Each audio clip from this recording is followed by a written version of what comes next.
Right now, power companies in our area are bracing for gale force winds. They say their crews are on standby and are ready. KMBC 9's Krista Tatchell talked with area providers about how people should be preparing. Krista?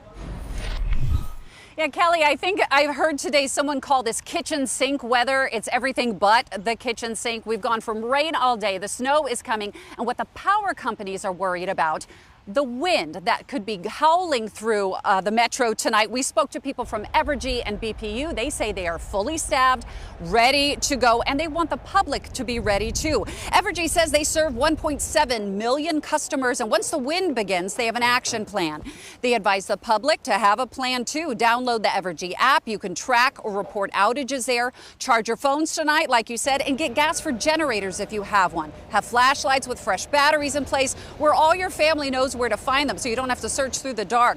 Tie down or put on the side outdoor furniture and anything that the wind could blow away. One thing in our favor, hopefully minimizing damage, there are no leaves on the branches.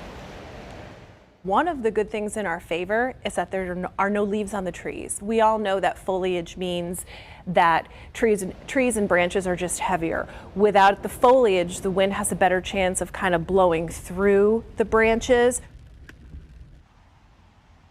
And Evergy says they are very prepared, ready to go with fully staffed crews. They say they've also been working on improving their infrastructure, replacing wooden poles with steel. Now, BPU around the KCK area, they serve about 67,000 electric customers. They say they're also fully staffed, ready to go 24/7 if they need to, if there are down power lines. Also, if there's a down power line, Evergy says stay completely away from it, stay 30 feet away, call 911 if it is over your yard or your car. We are Midwesterners. We will weather one more storm. We are live at Overland Park. Krista Tatchell, KMBC 9 News. You've got that right. Thank you, Krista. And you can find the numbers to report outages at our website, kmbc.com.